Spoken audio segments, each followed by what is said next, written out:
Me da lo mismo que me escuches o no, dijo Somoza. Es así, y me parece justo que lo sepas. Morant se sobresaltó como si regresara bruscamente de muy lejos. Recordó que antes de perderse en un vago fantaseo, había pensado que Somoza se estaba volviendo loco. Perdona, me distrajo un momento, dijo.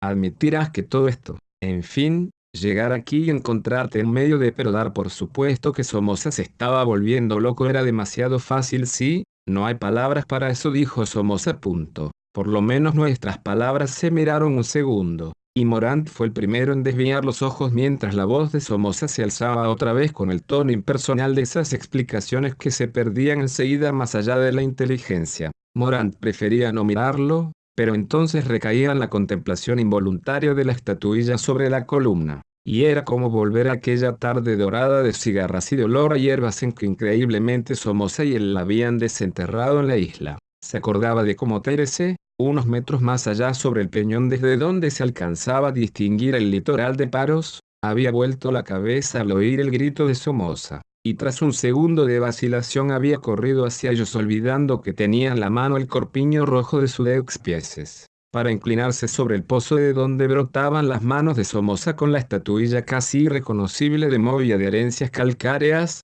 hasta que Morant con una mezcla de cólera y risa le gritó que se cubriera. Y Teresa se enderezó mirándolo como si no comprendiera, y de golpe les dio la espalda y escondió los senos entre las manos mientras Somoza tendía la estatuilla a Morant y saltaba fuera del pozo. Casi sin transición Morant recordó las horas siguientes, la noche en las tiendas de campaña a orillas del torrente, la sombra de Teresa caminando bajo la luna entre los olivos, y era como si ahora la voz de Somoza, reverberando monótona en el taller de escultura casi vacío, le llegara también desde aquella noche, formando parte de su recuerdo, cuando le había insinuado confusamente su absurda esperanza y él, entre dos tragos de vino resinoso, había reído alegremente y lo había tratado de falso arqueólogo y de incurable poeta. No hay palabras para eso, acababa de decir Somoza. Por lo menos nuestras palabras en la tienda de campaña a lo hondo del Valle de Escoros. Sus manos habían sostenido la estatuilla y la habían acariciado para terminar de quitarle su falso ropaje de tiempo y de olvido.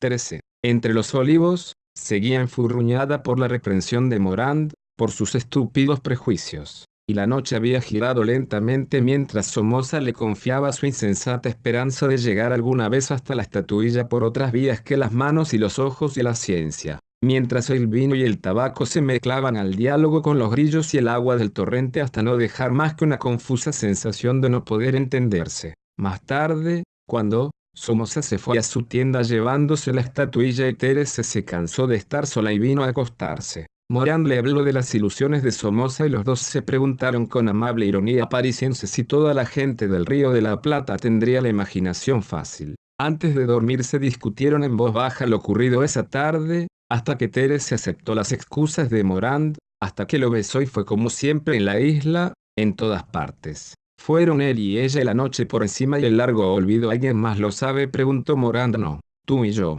Era justo, me parece, dijo Somoza.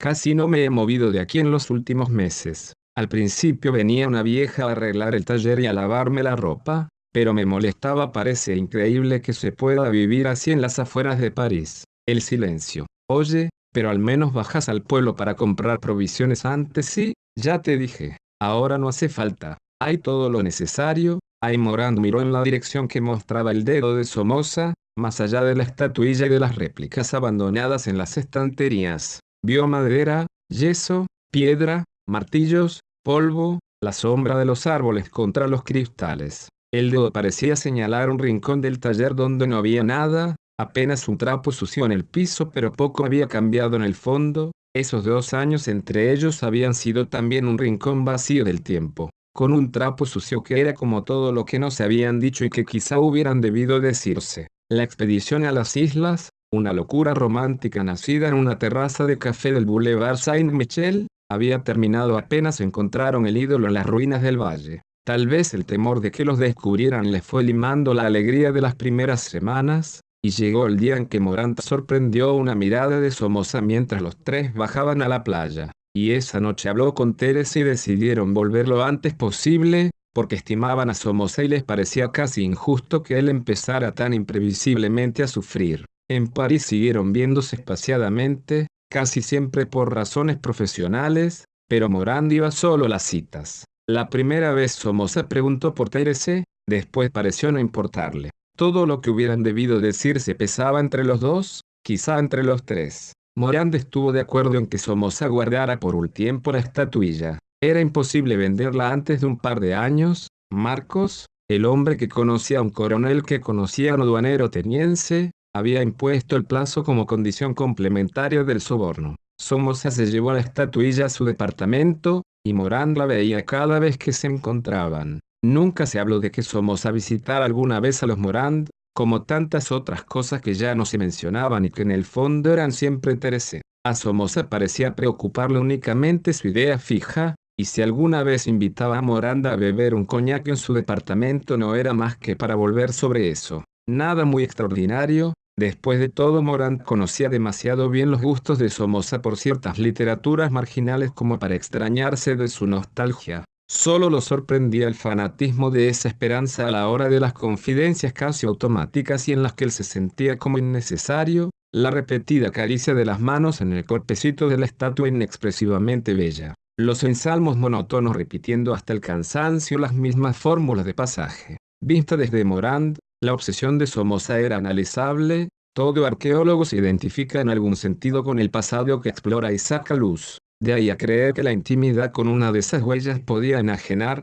alterar el tiempo y el espacio, abrir una fisura por donde accederá. Somoza no empleaba jamás ese vocabulario, lo que decía era siempre más o menos que eso, una suerte de lenguaje que aludía y conjuraba desde planos irreductibles. Ya por ese entonces había empezado a trabajar torpemente en las réplicas de la estatuilla. Morand alcanzó a ver la primera antes de que Somoza se fuera de París, y escuchó con amistosa cortesía los obstinados lugares comunes sobre la reiteración de los gestos y las situaciones como vía de abolición, la seguridad de Somoza de que su obstinado acercamiento llegaría a identificarlo con la estructura inicial, en una superposición que sería más que eso porque ya no habría dualidad sino fusión, contacto primordial. No eran sus palabras, pero de alguna manera tenía que traducirlas Morand cuando, más tarde las reconstruía para Thérèse. Contacto que, como acababa de decirle Somoza, había ocurrido 48 horas antes, en la noche del solsticio de junio se admitió Morand, encendiendo otro cigarrillo. Pero me gustaría que me explicaras por qué estás tan seguro de que, bueno, de que has tocado fondo explicar. ¿No lo estás viendo otra vez? Tendía la mano a una casa del aire, a un rincón del taller, describía un arco que incluía el techo y la estatuilla posada sobre una fina columna de mármol, envuelta por el cono brillante del reflector. Morand se acordó incongruentemente de que Thérèse había pasado la frontera llevando la estatuilla escondida en el perro de juguete fabricado por Marcos en un sótano de placa. No podía ser que no ocurriera, dijo casi puerilmente Somoza. A cada nueva réplica me acercaba un poco más. Las formas me iban conociendo. Quiero decir que, necesitaría explicarte durante días enteros y lo absurdo es que ahí todo entra en. Pero cuando es esto la mano iba y venía, acentuando el ahí, el esto la verdad es que has llegado a convertirte en un escultor, dijo Morand, oyéndose hablar y encontrándose estúpido.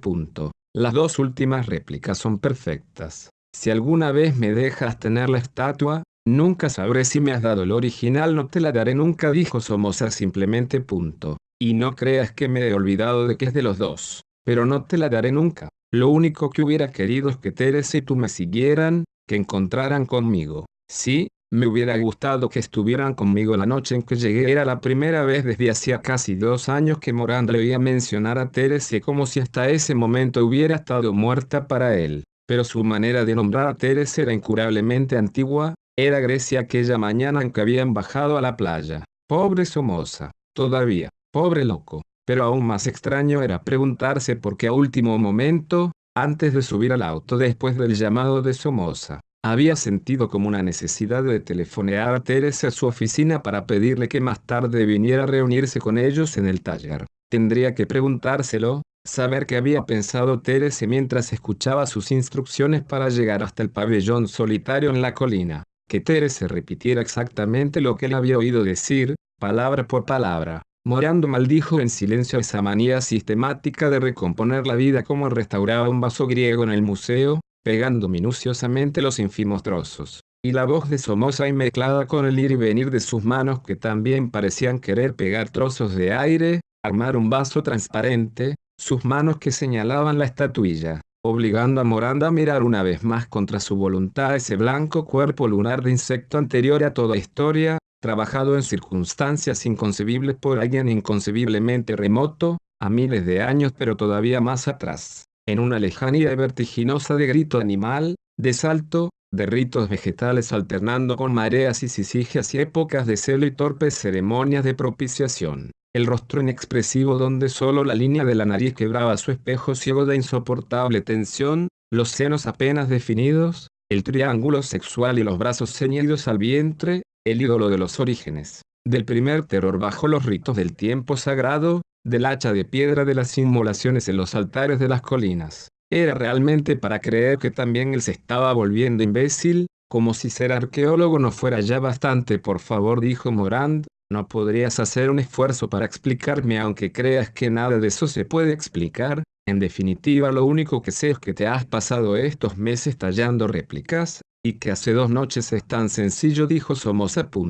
Siempre sentí que la piel estaba todavía en contacto con lo otro, pero había que desandar 5000 años de caminos equivocados. Curioso que ellos mismos, los descendientes de los egeos, fueran culpables de ese error. Pero nada importa ahora. Mira, es así. Junto al ídolo, alzó una mano y la posó suavemente sobre los senos y el vientre. La otra acariciaba el cuello, subía hasta la boca ausente de la estatua, y Morand oyó hablar a Somoza con una voz sorda y opaca, un poco como si fuesen sus manos o quizás la boca inexistente las que hablaban de la cacería en las cavernas del humo, de los ciervos acorralados, del nombre que solo debía decirse después, de los círculos de grasa azul, del juego de los ríos dobles, de la infancia de Puck, de la marcha hacia las gradas del oeste y los saltos en las sombras nefastas. Se preguntó si llamando por teléfono en un descuido de Somoza, alcanzaría a prevenir a Terese para que trajera al doctor Vernet. Pero Terese ya debía de estar en camino, y al borde de las rocas donde mugía la múltiple, el jefe de los verdes cercenaba, el cuerno izquierdo del macho más hermoso lo tendía al jefe de los que cuidan la sal, para renovar el pacto con Aguesa. Oye, déjame respirar, dijo Morand, levantándose y dando un paso adelante. Es fabuloso, y además tengo una sed terrible. Bebamos algo. ¿Puedo ir a buscar el whisky? Está ahí, dijo Somoza retirando lentamente las manos de la estatua. Yo no beberé, tengo que ayunar antes del sacrificio. Una lástima, dijo Morand, buscando la botella. No me gusta nada beber solo. ¿Qué sacrificio? Se sirvió whisky hasta el borde del vaso, el de la unión, para hablar con tus palabras. ¿No los oyes? La flauta doble, como la de la estatuilla que vimos en el Museo de Atenas. El sonido de la vida a la izquierda, el de la discordia a la derecha. La discordia es también la vida para Aguesa, pero cuando se cumpla el sacrificio los flautistas cesarán de soplar en la caña de la derecha y solo se escuchará el silbido de la vida nueva que bebe la sangre derramada, y los flautistas se llenarán la boca de sangre y la soplarán por la caña de la izquierda, y yo untaré de sangre su cara, ¿ves? Así, y le asomarán los ojos y la boca bajo la sangre. Déjate de tonterías, dijo Morand, bebiendo un largo trago. La sangre le quedará mal a nuestra muñequita de mármol. Sí, hace calor. Somoza se había quitado la blusa con un lento gesto pausado. Cuando lo vio que se desabotonaba los pantalones, Morand se dijo que había hecho mal en permitir que se excitara, en consentirle esa explosión de su manía. Enjuto y moreno, Somoza se irguió desnudo bajo la luz del reflector y pareció perderse en la contemplación de un punto del espacio. De la boca entreabierta le caía un hilo de saliva en Morand, dejando precipitadamente el vaso en el suelo. Calculó que para llegar a la puerta tendría que engañarlo de alguna manera. Nunca supo de dónde había salido el hacha de piedra que se balanceaba en la mano de Somoza. Comprendió, era previsible, dijo, retrocediendo lentamente. El pacto con Aguesa, la sangre iba a donarle al pobre Morand, ¿no es cierto? Sin mirarlo, Somoza empezó a moverse hacia él describiendo un arco de círculo, como si cumpliera un derrotero prefijado. Si realmente me quieres matar, le gritó Morand retrocediendo hacia la zona en penumbra. Que viene esta mise-en-scène. Los dos sabemos muy bien que es por Terese. Pero ¿de qué te va a servir si no te ha querido ni te querrá nunca? El cuerpo desnudo salía ya del círculo iluminado por el reflector. Refugiado en la sombra del rincón, Morant pisó los trapos húmedos del suelo y supo que ya no podía ir más atrás. Vio levantarse el hacha y saltó como le había enseñado Nagasi en el gimnasio de la Place de Sternes. Somoza recibió el puntapié en mitad del muslo y el golpe Nisi en el lado izquierdo del cuello. El hacha bajó en diagonal, demasiado lejos, y Morant repelió elásticamente el torso que se volcaba sobre él y atrapó la muñeca indefensa. Somoza era todavía un grito ahogado y atónito cuando el filo del hacha le cayó en mitad de la frente. Antes de volver a mirarlo, Morant vomitó en el rincón del taller, sobre los trapos sucios. Se sentía como hueco, y vomitar le hizo bien. Levantó el vaso del suelo y bebió lo que quedaba de whisky, pensando que Teresa llegaría de un momento a otro y que habría que hacer algo, avisar a la policía, explicarse. Mientras arrastraba por un pie el cuerpo de Somoza hasta exponerlo de lleno a la luz del reflector, pensó que no le sería difícil demostrar que había obrado en legítima defensa. Las excentricidades de Somoza, su alejamiento del mundo, la evidente locura. Agachándose, mojó las manos en la sangre que corría por la cara y el pelo del muerto, mirando al mismo tiempo su reloj pulsera que marcaba las 7:40. Teresa no podía tardar, lo mejor sería salir, esperarla en el jardín o en la calle, evitarle el espectáculo del ídolo con la cara chorreante de sangre, los hilillos rojos que resbalaban por el cuello, contorneaban los senos, se juntaban en el fino triángulo del sexo, caían por los muslos. El hacha estaba profundamente hundida en la cabeza del sacrificado, y Morant la tomó sopesándola entre las manos pegajosas. Empujó un poco más el cadáver con un pie hasta dejarlo contra la columna, husmeó el aire y se acercó a la puerta. Lo mejor sería abrirla para que pudiera entrar Teresa. Apoyando el hacha junto a la puerta empezó a quitarse la ropa porque hacía calor y olía espeso, a multitud encerrada. Ya estaba desnudo cuando oyó el ruido del taxi y la voz de Teresa dominando el sonido de las flautas. Apagó la luz y con el hacha en la mano esperó detrás de la puerta, lamiendo el filo del hacha y pensando que Teresa era la puntualidad en persona.